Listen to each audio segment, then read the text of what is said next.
नमस्कार दोस्तों, आज का ये वीडियो आप लोगों के लिए काफ़ी इम्पोर्टेंट है क्योंकि इस वीडियो में हम आप लोगों को माध्य, बहुलक और माध्यक, जिसको हम लोग माध्यिका भी बोलते हैं, आज हम आपको बताने वाले हैं कि इससे संबंधित जो आपके बोर्ड परीक्षा में ऑब्जेक्टिव टाइप का क्वेश्चन पूछता है वो उसको हम लोग कैसे बना पाएंगे। देखो, जो विद्यार्थी इस वीडियो को 6 से 7 मिनट देख लिया उसका बोर्ड परीक्षा में 5 नंबर पक्का हो गया। अगर यकीन नहीं होता है तो अभी मैं आपको पेपर भी कराऊंगा, पेपर में भी दिखाऊंगा कि देखो कितना क्वेश्चन इन्हीं तीनों टॉपिक से पूछता है। तो पहले आप लोग समझ लो कि माध्य, बहुलक और माध्यिका हम लोग कैसे निकालते हैं, इसको अच्छे से समझ लो, ठीक है ना। और फिर मैं आपको पेपर में दिखाऊंगा कि हर साल आपके हर बार बोर्ड परीक्षा में 5 गो 6 गो ऑब्जेक्टिव क्वेश्चन इन तीनों से रहता है। तो बताओ 5 से 6 मिनट में वीडियो में आप 5 से 6 नंबर ले रहे हो तो इससे बड़ी क्या बात है छोटू, ठीक है ना। तो सब लोग वीडियो को लाइक करना, ठीक है। तो चलिए पहले हम लोग एक एक करके समझते हैं, ठीक है। तो यहाँ पर आप लोग देखिए, ये आपका सांख्यिकी पार्ट का है, ठीक है। सांख्यिकी पार्ट में आपको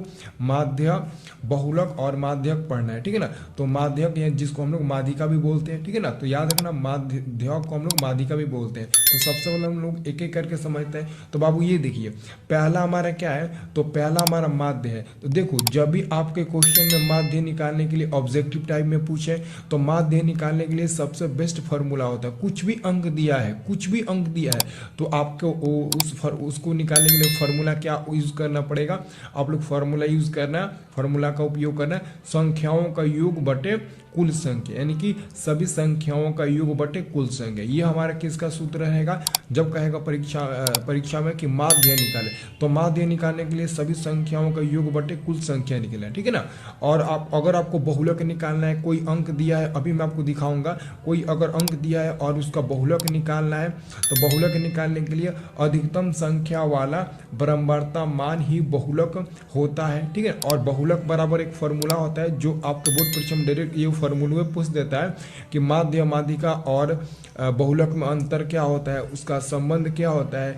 तो बहुलक बराबर 3 माध्यक माइनस 2 माध्य, याद रहे यहाँ पर माध्यक है ना, तो यहाँ पर माध्यिका भी दे सकता है, 3 माध्यिका माइनस 2 माध्य। तो ये वाला संबंध आप लोग को याद रखना है, ठीक है ना। तो ये आपका बहुलक हो गया, ठीक है ना। पहले एक बार समझ लो कि क्या है और कैसे सब निकलेगा, तो मैं आपको अभी एग्जाम्पल के तौर पर बताऊंगा, ठीक है।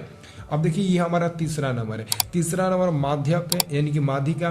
तो माध्यिका यानी कि माध्य को कैसे निकालेंगे, तो ये कहता है संख्याओं को अवरोही या आरोही, अवरोही या अवरोही का मतलब होता है कि किसी भी संख्या को बढ़ते क्रम में सजाए, ठीक है ना, या उसके बढ़ते क्रम में सजाने पर बीच वाला चर मान बहुलक कहलाता है, ठीक है ना।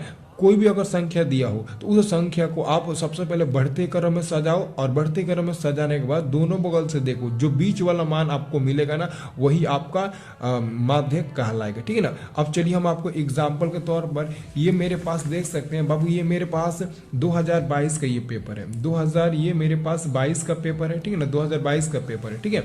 और आपका यहाँ पर जो 12 नंबर वाला प्रश्न पूछा है वो प्रश्न यही पूछा है कि प्रेक्षण इतना इतना का बहुलक निकाले। तो बहुलक निकालने के लिए मैंने आपको क्या ट्रिक बताया, देखिए बहुलक निकालने के लिए अभी मैंने आपको क्या बताया, यहाँ पर देखिए बाबू, बहुलक निकालने के लिए मैंने बताया अधिकतम संख्या वाला बराबरता मान, यानी कि बाबू जो ये आपको अंक दिया गया इसमें देखिए कौन ऐसा अंक है जो सबसे ज्यादा बार है, ध्यान से देखिएगा। यहाँ पर बाबू देखिए, तो ध्यान से देखिए, यहाँ पर आपका 14 है, 14 यहाँ पर भी है और 14 यहाँ पर भी है, ध्यान से देखिएगा। और 14 दो ही जगह है ना, तो 14 दो ही जगह है, ठीक है ना। अब देखिए 15 देखिएगा तो इधर भी 15 है और देखिएगा तो इधर भी 15 है और इधर भी 15 है, यानी कि आपको ना 15 3 बार नजर आ रहा है, 1 2 3, 15 3 बार नजर आ रहा है ना, देख लीजिए। और 14 दो ही बार है, 14 देखो दो ही बार है, और 13 यहाँ पर और यहाँ पर दो ही बार है, 17 देखा जाए तो एक ही बार है और 16 देखा जाए तो एक ही बार है। मतलब कि हमारा 15 जो संख्या है ना, 15, ये 15 जो संख्या है ना वो 3 बार दिया है, 15 संख्या कई बार दिया है, 3 बार दिया है, मतलब कि हमारा आंसर क्या होगा, ये 15 हो जाएगा। देखो कोई लड़का सही लगाया है, ठीक, बिल्कुल सही है। मतलब कि जो संख्या सबसे ज्यादा बार होगा वही हमारा बहुलक होगा। तो एक नंबर आपका बहुलक हो गया कि नहीं, बहुलक हो गया।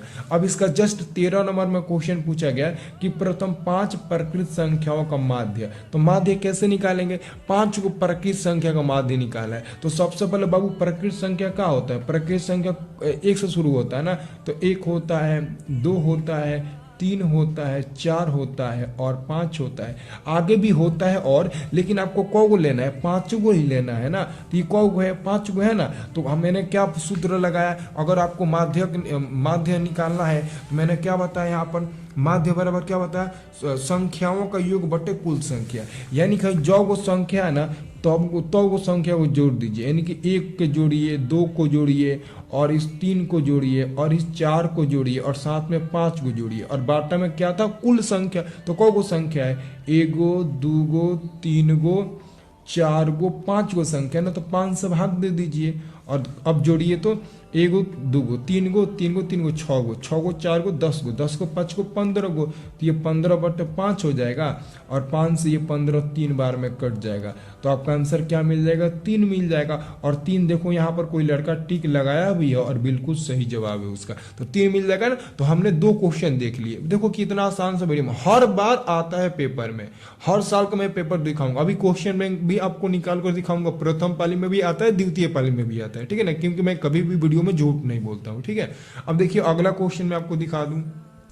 अब वो 13 नंबर क्वेश्चन सॉल्व कर लिए थे ना। अब देखो 14 नंबर वाला क्वेश्चन में क्या कह रहा है, 14 नंबर में क्वेश्चन कह रहा है कि प्रेक्षण इतना इतना का माध्यक निकाल। अब यहाँ पर आपको दिया गया है इतना संख्या दिया गया, अब इसका माध्यक निकालना है। तो वो माध्यक निकालने के लिए क्या बताए थे, यहाँ पर बता रहे हैं ना, माध्यक निकालने के लिए संख्याओं को अवरोही क्रम, यानी कि संख्याओं को उसके बढ़ते क्रम में पहले सजाओ। पहले संख्या जो दिया उसको बढ़ते क्रम में सजा लो। तो इसको बढ़ते क्रम में सजाओ। बढ़ते क्रम में कैसे सजाते हैं, इसमें सबसे छोटा कौन है बाबू, सबसे छोटा 6 है देखिए। और 6 से बड़ा का है, 6 से बड़ा 7 है, 7 से बड़ा 8 है। ऐसे हम लोग बढ़ते क्रम में सजाते हैं, छोटे से स्टार्ट करते हैं बड़े, ठीक है ना। तो सबसे छोटा 6 है, फिर 7 है, फिर 8 है। 8 के बाद से क्या है, 8 के बाद से डायरेक्ट 12 है, तो कॉमा में 12 देंगे। 12 के बाद से क्या है, 12 के बाद से बाबू 13 है ना, तो 13 देंगे। 13 के बाद से क्या है, 14 है, तो 14 देंगे। और 14 के बाद से क्या है, 15 है, तो 15 देंगे। तो ये हो गया। तो आपको क्या इसमें कहा रहा है कि उसको बढ़ते क्रम में सजाने पर बीच वाला चर मान। तो बताइए इसमें से बीच में कौन आ रहा है, हमको देकर बताइए सबसे बीच में इसमें कौन आ रहा है। देखिए तो इसमें बीच में कौन आ रहा है, देखिए अगर इधर का 3 का जोड़ा लगाए और इधर का 3 का जोड़ा लगाए तो हमको दिख रहा है कि बीच में इन सबके बीच में हमारा 12 मिल रहा है। मतलब कि ये हमारा 12 बिल्कुल सही उत्तर हो जाएगा। मतलब कि हमारा 12 बिल्कुल सही उत्तर हो जाएगा। बीच वाला चर मान ही आपका माध्यक कहलाएगा। देखो कितना ईजी है, ईजी है कि नहीं आप खुद बता सकते हैं। ईजी है ना, बहुत ईजी है, वेरी ईजी है, ठीक है ना। अब ये आपको यकीन नहीं होता है तो 14 नंबर क्वेश्चन के बाद 3 क्वेश्चन हो गया ना, 3 क्वेश्चन मैंने करा दिया ना। अब देखिए उसका अगला क्वेश्चन देखिए आपका 15 नंबर। 15 नंबर क्वेश्चन क्या कहता है, 15 नंबर क्वेश्चन कहता है, देखो ध्यान से देखो, माध्यक का 3 गुना, यानी कि माध्य 3 गुना का मतलब कि 3 माध्यक, 3 माध्यक, ठीक है ना। और कह रहा है कि माध्य का 2 गुना, 2 गुना मतलब कि 2 माध्य, क्या होगा, 2 माध्य हो गया, 2 माध्य हो गया। और बीच में कह रहा है कि अंतर का मतलब होता है माइनस। अब ये बराबर में क्या होता है, तो अभी यहाँ पर मैंने लिखवाया ना, देखो ध्यान से, 3 माध्यक माइनस 2 माध्य बराबर क्या होता है, बहुलक।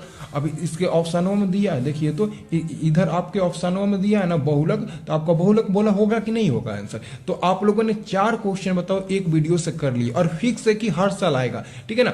अभी मैं पेपर को अगर पूरा देखूँ ना, 1-2 और क्वेश्चन मिल जाए, यानी कि 6-7 क्वेश्चन हो जाएगा। अब देखिए इसमें एक और क्वेश्चन था जो मतलब कि आपको मौखिक में उसको याद रखना है, वो आपके एग्जाम में हर साल आता है। ये 11 नंबर क्वेश्चन था, निम्नलिखित में कौन केंद्रीय प्रवृत्ति का माप नहीं है। मतलब कि आपको पता है दोस्तों कि माध्य होता है केंद्रीय प्रवृत्ति का माप, बहुलक भी होता है और माध्यक भी होता है, क्योंकि यही 3 को आपको मतलब कि सांख्यिकी में पढ़ना है। तो अगर आपको इसका आंसर नहीं भी पता होगा ना, तो आप सोचेंगे कि हम माध्य के बारे में पढ़ रहे हैं, बहुलक के बारे में भी पढ़ रहे हैं, माध्य के बारे में ही पढ़ रहे हैं, लेकिन ये मानक विचलन कहाँ से आ गया, तो हम इसी पर टिक लगा देंगे। तो आपका यही सही उत्तर हो जाएगा। मतलब कि 5 क्वेश्चन मैंने करा दिया ना केवल एक वीडियो से। अब देखो मैं आपको क्वेश्चन बैंक निकाल कर दिखा देता हूं कि देखो दोनों पालियों में क्वेश्चन आता है कि नहीं। देखो लो, ये देखो तो ये कब का पेपर है, नहीं तो बोलोगे सर जी लगता है कि दूसरा फेक आप पेपर दिखा रहे हैं। आपके सामने भी दिखा रहा हूं ना, ये आप देख सकते हैं। सेकेंडरी स्कूल एग्जामिनेशन 2022 का पेपर है कि नहीं आप खुद बता सकते हैं। 2022 का है नहीं, मैं फिर थोड़ी ना बता रहा हूँ, मैं सिंपल तो बता रहा हूँ कि आप आसानी से कर लोगे, ठीक है। अभी और आपको एग्जाम्पल दिखा रहा हूँ, ठीक है ना, बस देखते जाइए। अब यहाँ पर देखिए बाबू, ये मेरे पास क्वेश्चन बैंक है, ठीक है ना। ये क्या है, तो 10वीं का ये आपका क्वेश्चन बैंक है, आलोक प्रकाशन का ये क्वेश्चन बैंक है। अब इसमें देखते हैं, ये देखो तो फट गया है ना, तो हम इसमें मैथ का पेपर निकालते हैं, ठीक है। अब आप लोग यहाँ पर ध्यान से देखिए, ये आपका देख सकते हैं 2019 का द्वितीय पाली का पेपर है, 2019 का द्वितीय पाली का पेपर है, ठीक है ना। तो ये बताइए 2019 में आपके बोर्ड परीक्षा में 100 को ऑब्जेक्टिव नहीं आता था, 60 को ऑब्जेक्टिव आता था ना। तो 60 को में देखो, जब 100 को ऑब्जेक्टिव आएगा तो 4 को 5 को 6 को क्वेश्चन पूछेगा। लेकिन जब मतलब कि 60 को 50 का ऑब्जेक्टिव आता था, उस समय 2 ही वो क्वेश्चन पूछा था, कभी कभी 3 को पूछ देता था। अब देखो 31 नंबर में कह रहा है कि इतना इतना का बहुलक ज्ञात करे, 3 5 4 3 2 3 1 3 का बहुलक निकालना है। तो बहुलक निकालने के लिए मैंने आपको क्या बताया, सबसे ज्यादा बार देखना कौन है। तो देखिए इधर 3 भी है, इधर भी 3 है, इधर भी 3 है, इधर भी 3 है। यानी कि 3 एक ऐसा संख्या है जो सबसे ज्यादा बार है। 3 4 बार है तो 4 आंसर नहीं होगा। कौन संख्या ज्यादा बार है, तो 3 संख्या ज्यादा बार है, ये हमारा डी नंबर वाला आंसर हो जाएगा। क्या हो जाएगा, डी नंबर वाला 3। अब देखिए इधर आप 38 नंबर में देखिए, प्रथम 5 विषम संख्याओं का माध्य। तो विषम संख्या क्या होता है बाबू, विषम संख्या 1 होता है, 3 होता है, 5 होता है, 7 होता है, 9 होता है, और भी आगे होता है 11 13 15। लेकिन आपको 5 को ही लेना है ना, 5 का आ रहा है तो 5 को लेना है। अब इन सबको जोड़ दीजिए और माध्य निकालना है, तो जितना अंक होगा उतना से भाग दे दीजिए। तो इन सबको जोड़िएगा तो 1 3 4 4 और 5 9 9 7 16 16 9 25, और 25 में 5 को अंक है तो 5 से भाग दे दीजिएगा तो कट कर 5 मिल जाएगा। बोलो मिल गया कि नहीं मिल गया। अब आगे देखिए, और भी मैं आपको दिखा रहा हूँ, ठीक है ना। अब चलिए, हो सकता है कि मैं 20 का पेपर निकालूँ, ठीक है ना। देखिए ये आपका 20 का पेपर हो गया ना। अब इसमें खोजिए, आपको मिलेगा, जरूर मिलेगा। ध्यान से देखिए, यहाँ पर आपका मिल गया, यहाँ पर आपको कितने नंबर में मिलेगा, 10 नंबर वाला क्वेश्चन में मिल दिया। देखो ध्यान से, 3 4 5 17 तथा x का माध्य 6 है, तो x का मान ज्ञात करें। तो इस क्वेश्चन को कैसे ज्ञात करेंगे, इसको मैं कॉपी पर बता देता हूँ, इस पर नहीं बताऊंगा, ठीक है ना।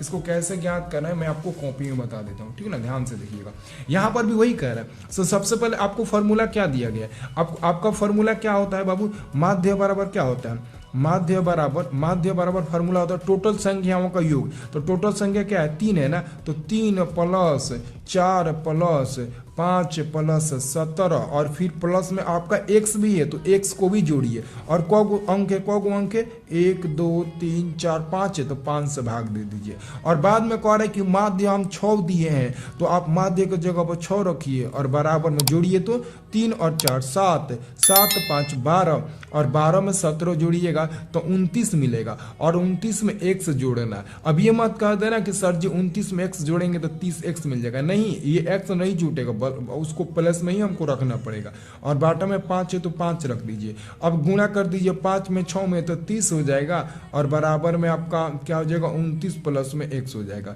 तो 30 में से बाबू भाई 29 आकर इधर घट जाएगा तो बराबर में x, तो ये 1 बच जाएगा बराबर में 1, तो x का मान क्या मिल जाएगा, 1 मिल जाएगा। और ऑप्शन में देखना कि 1 कहीं है, तो देखिए आपके ऑप्शन नंबर इधर दिया है ना, इधर दिया है, ऑप्शन नंबर 1 दिया है। अब देखो ये कह रहा है 11 नंबर में आपको बहुलक निकालना है, 3 4 7 3 2 7 6 7 6 9 का। तो देखो 7 यहाँ पर भी है, यहाँ पर भी है, और यहाँ पर भी है, तो मतलब कि 7 सबसे ज्यादा बार है, तो आपका 7 सही उत्तर हो जाएगा। बोलो होगा कि नहीं, कितना इजी है। तो ये बताओ आप लोग कर लोगे ना, ये कर लोगे। बताओ कि इस वीडियो से आप लोगों ने क्या सीखा, क्या ये वीडियो आपको पसंद आया।